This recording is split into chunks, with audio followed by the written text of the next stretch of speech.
Hay una cita de Borges que siempre me ha parecido, pues, fascinante y desconcertante, esa de la cierta enciclopedia china, Ah, sí. donde los animales se dividen en categorías rarísimas, ¿no? Como pertenecientes al emperador, embalsamados, que se agitan como locos. O que de lejos parecen moscas. Sí, sí la recuerdo. Provoca como una risa nerviosa, ¿verdad? Exacto, como si algo en la cabeza hiciera cortocircuito. Y justo esa reacción es la que Michel Foucault usa para arrancar las palabras y las cosas. Esa risa, dice él, no es tanto por lo extraño de cada categoría en sí. Entonces, Es más bien por la imposibilidad de encontrar un terreno común, ¿sabes? Un espacio mental donde esa clasificación tenga algún sentido para nosotros. claro. Nos pega de golpe con los límites invisibles de nuestro propio pensamiento, con esa sintaxis secreta con la que ordenamos el mundo casi sin darnos cuenta. Y ahí es donde entra de lleno el libro, ¿no? Porque Foucault no hace una historia de las ciencias. Bueno, no como le esperaríamos. Lo llama una arqueología del saber. Exacto. Quiere como excavar, sacar a la luz esas capas profundas, las reglas no escritas que definen qué se puede pensar y qué no en cada época. Son como los cimientos ocultos del conocimiento. Vale. Y eso es justo lo que vamos a explorar hoy, esos cimientos cambiantes del saber occidental. Foucault marca dos grandes fracturas, momentos donde las reglas del juego del pensamiento cambiaron radicalmente. ¿Cuándo fueron? Una es hacia mediados del siglo XVII y la otra a principios del XIX. Vamos a ver cómo conceptos como la semejanza, luego la representación fueron claves. Y también los de las meninas, ¿no? Que siempre me ha intrigado por qué le da tanta importancia.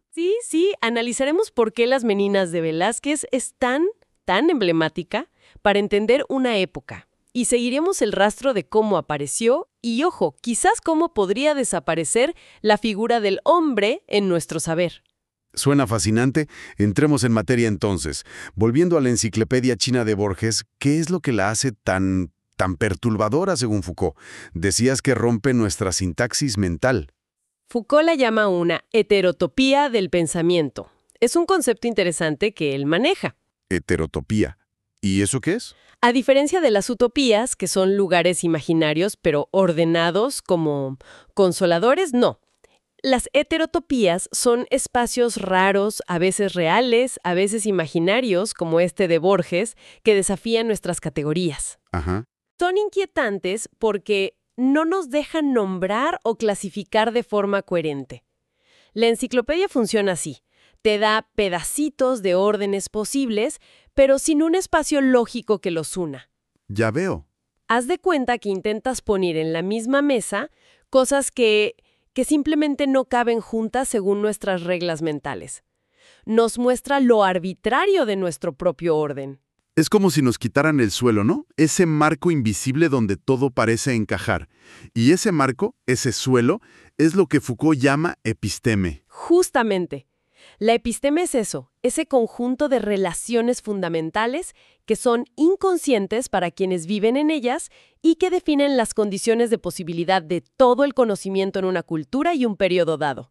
O sea, no es lo que la gente sabía exactamente. No es el contenido, sino las reglas del juego. Las reglas subyacentes que hacían posible ese saber particular y no otro.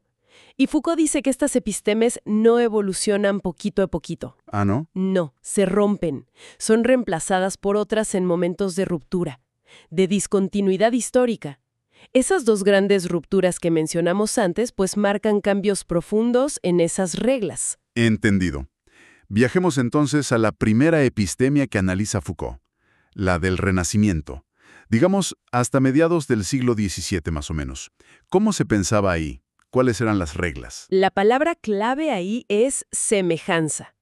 Para el pensamiento renacentista, el mundo era como una red infinita de parecidos, de correspondencias, de ecos. Semejanza. ¿Cómo? Pues conocer no era tanto analizar o clasificar como lo hacemos ahora, sino más bien interpretar señales, marcas que una cosa dejaba en otra, revelando así sus vínculos ocultos. El universo era como un gran texto cifrado. ¡Qué poético! Y el saber, pues, consistía en descifrarlo buscando esas similitudes. ¿Y cómo? ¿Cómo se manifestaba esa búsqueda? Foucault habla de 4 formas principales, ¿verdad? De similitud. Sí, identifica 4 figuras clave. A ver, de forma rápida. La conveniencia, que era la semejanza por cercanía, como, no sé, las correspondencias entre plantas que crecen juntas. Ok. Luego la emulatio, que era como un reflejo a distancia, tipo el rostro humano reflejando los cielos. Ajá. La analogía, que permitía ver relaciones parecidas en diferentes escalas. El hombre como microcosmos que reflejaba el universo, por ejemplo. Vale. Y finalmente la simpatía y su opuesta, la antipatía, que explicaban las atracciones y repulsiones entre las cosas, como un imán atrayendo metal o ciertas plantas que se repelen. Suena a un mundo muy conectado, pero también un poco, pues, mágico, ¿no? Totalmente. Ese énfasis en la semejanza hacía que la magia, entender y usar esas simpatías ocultas, y la erudición, acumular ejemplos y más ejemplos de correspondencias, fueran formas centrales del saber. ¿Y el lenguaje? ¿Qué papel jugaba? El lenguaje mismo no se veía como algo abstracto, separado. Era una marca más en el mundo, como una firma que había que interpretar. Las palabras tenían casi un peso físico. Es fascinante. Sí, pero era un saber, como dice Foucault, un poco arenoso, porque la búsqueda de semejanzas era infinita. Una similitud siempre te llevaba a otra y a otra, en una cadena sin fin. Entiendo. Pero llega un punto, a mediados del 17, en que todo este edificio de semejanzas se viene abajo. Algo cambia radicalmente. Exacto. Ocurre la primera gran ruptura epistemológica. El pensamiento, de repente, deja de confiar en la semejanza. De hecho, empieza a verla como fuente de error, de engaño. Como con Descartes y Bacon. Justo. Figuras como ellos insisten en la necesidad de un método riguroso, basado ahora en la identidad, la diferencia, la medida, el orden. Desconfían totalmente de las analogías fáciles y las correspondencias ocultas. Y Foucault usa a Don Quijote como el personaje que encarna esta transición, ¿cierto? El último caballero de la semejanza. Precisamente. Don Quijote es trágico y cómico a la vez porque intenta leer el mundo con las claves de la semejanza renacentista cuando esas claves, pues, ya no aplican. Claro, los molinos son gigantes para él. Exacto, porque busca las marcas, las signaturas del pasado. Es el héroe de lo mismo en un mundo donde las palabras y las cosas ya empezaron a separarse. La escritura ya no es la prosa del mundo. Pero mencionas que hay un giro interesante en la segunda parte del Quijote. Sí, fíjate que ahí el lenguaje agarra un poder nuevo. Don Quijote se topa con gente que ya leyó la primera parte. Ajá. Y lo reconocen porque se parece al personaje del libro. La verdad ya no está en esa relación directa y delirante de las palabras con las cosas, ¿Sino dónde? sino en la capacidad del lenguaje para representar, para crear un mundo de signos que se refieren a sí mismos. La ficción, el libro, se vuelve la referencia. Y esta idea de representación se convierte en la piedra angular de la nueva episteme, la de la época clásica, digamos de 1650 a 1800 más o menos. Ya no se trata de descifrar semejanzas ocultas. Entonces, ¿qué se busca? Ahora se busca analizar las representaciones mentales, descomponerlas en sus elementos más simples y ordenarlas en cuadros lógicos, basados en la identidad y la diferencia. El objetivo es crear un mapa claro, ordenado, del conocimiento. Y aquí es donde metes el análisis de las meninas de Velázquez, que Foucault ve como el emblema perfecto de esta episteme clásica. Totalmente. Para Foucault, el cuadro es, literal, la representación de la representación clásica. A ver, pensemos en la escena. Vemos al pintor Velázquez, que nos mira a nosotros. Bueno, o a los modelos que estarían donde estamos nosotros. Exacto. Vemos a la infanta, las meninas, la corte. Pero lo crucial es lo que no vemos directamente. ¿Cómo qué? Cuarto y Mariana solo aparecen como un reflejo chiquito, allá al fondo, en un espejo. Es verdad, es un juego de miradas y ausencias muy curioso. El pintor, el cuadro que pinta, los modelos, el espectador, todos están ahí, pero el centro parece vacío. Exacto. El verdadero sujeto y objeto de la representación, los reyes, el soberano, están fuera del primer plano, solo presentes como reflejo. Ocupan el lugar fundamental desde el cual se organiza toda la escena, pero permanecen fuera de ella. Entiendo. Para Foucault, esto visualiza perfecto cómo funcionaba el saber clásico. Se ordena alrededor de un principio, el rey, Dios, la razón, que fundamenta la representación, pero que no puede ser representado directamente dentro de ella. Es como el punto ciego que organiza todo lo visible. Entonces, las herramientas de esta época clásica eran para crear esos mapas ordenados de la representación, ¿no? Esas tablas. Correcto.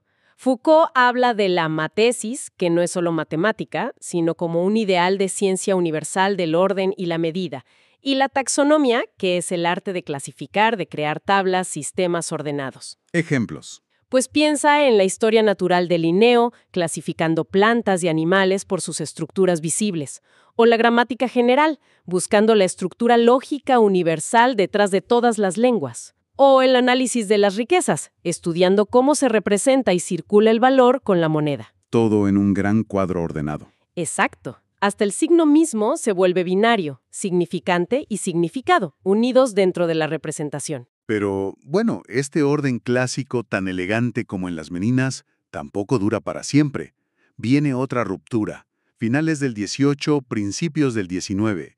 ¿Qué la provoca? ¿Qué pasa ahora? Lo que pasa es que la representación deja de ser suficiente.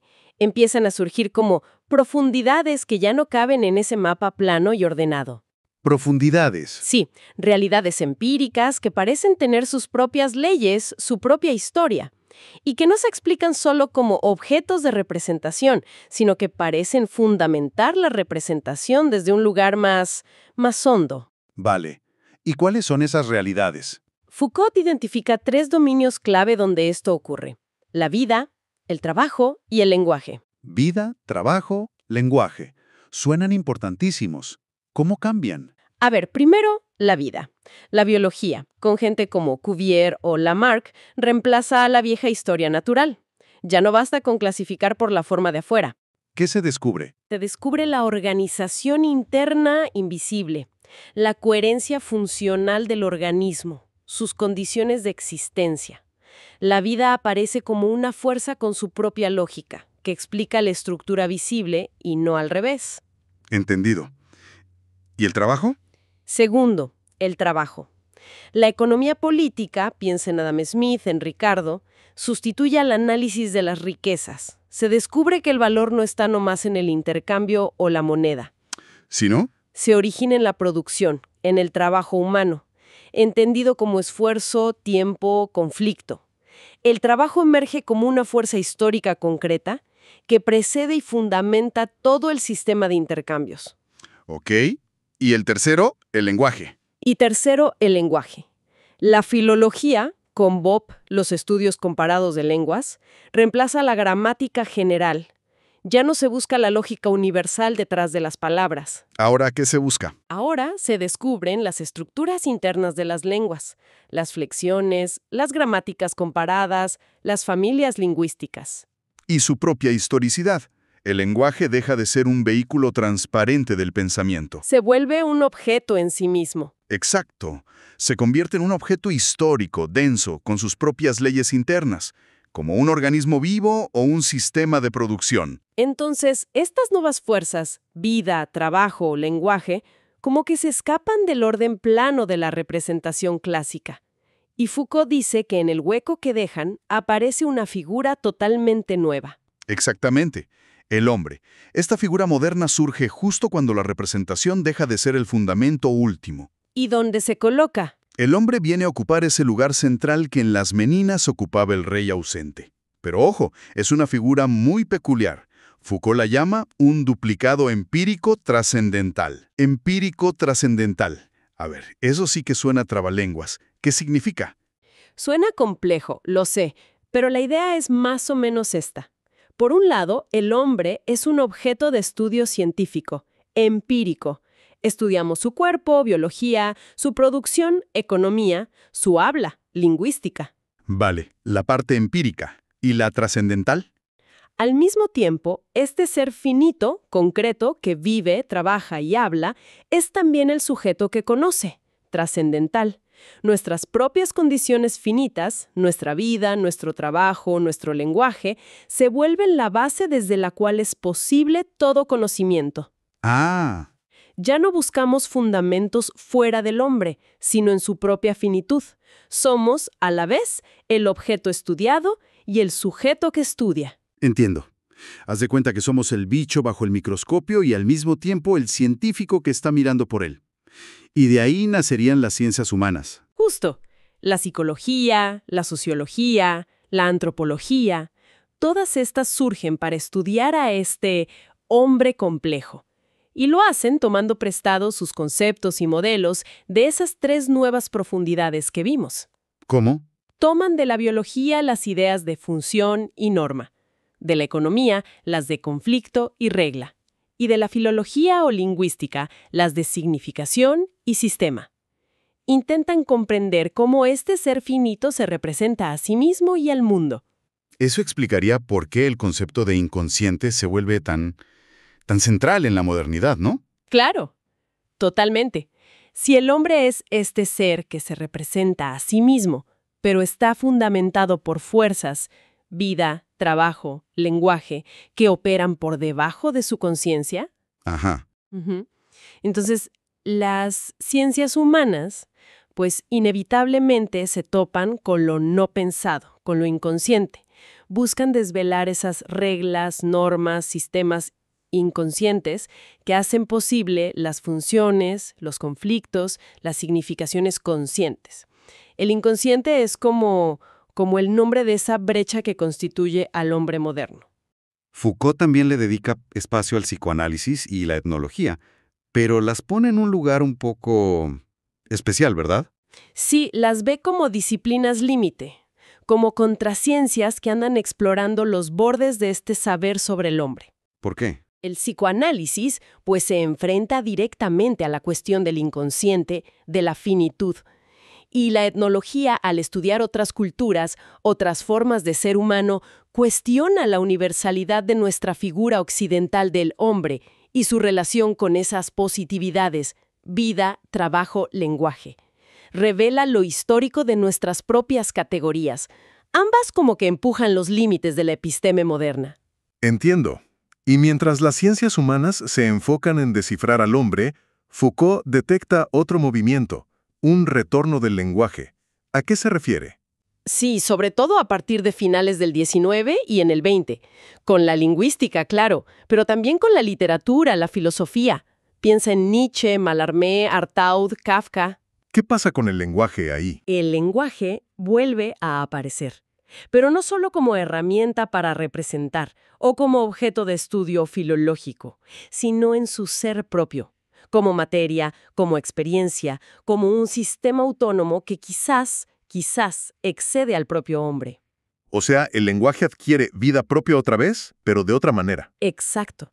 Y este retorno del lenguaje, en su densidad, en su independencia, empieza a cuestionar esa posición central y fundadora que había adquirido la figura del hombre. Lo cual nos lleva derechito a esa imagen final tan potente y, la verdad, perturbadora de Foucault. La reflexión final, sí, sobre la contingencia histórica del hombre. Si el hombre es una figura que apareció en un momento concreto, ligada a una reorganización específica del saber, la episteme moderna, entonces, pues, no es una figura eterna ni necesaria. Y ahí viene la imagen. ¡Uf, qué imagen! Es un recorrido, vertiginoso el que propone Foucault. Del Renacimiento y su mundo tejido de semejanzas. Ajá. A la época clásica, buscando el orden perfecto de la representación, con las meninas como símbolo, Exacto. hasta la modernidad, con la aparición de esta figura central pero finita, el hombre, definido por su vida, trabajo y lenguaje. Y lo fascinante de esta arqueología que hace Foucault es cómo nos obliga a cuestionar lo que damos por sentado, ¿no? Nos muestra que las categorías con las que pensamos, clasificamos, entendemos el mundo y a nosotros mismos, pues no son naturales ni eternas. Son construcciones históricas. Son construcciones históricas, sí, dependientes de una episteme particular. Pone en tela de juicio la solidez de nuestro propio presente intelectual. Y nos deja con esa pregunta flotando, ¿verdad? ¿Qué tan estable es nuestra forma actual de entendernos, si el hombre fue una invención relativamente reciente en la historia del saber? podría estar ya en proceso de disolución. Exacto, transformándose en otra cosa. ¿Qué significaría hoy que ese rostro de arena empezara a borrarse? Vaya, una invitación a reflexionar sobre los límites y las condiciones de nuestro propio pensamiento. Definitivamente. Una pregunta para seguir pensando mucho después de que termine esta charla.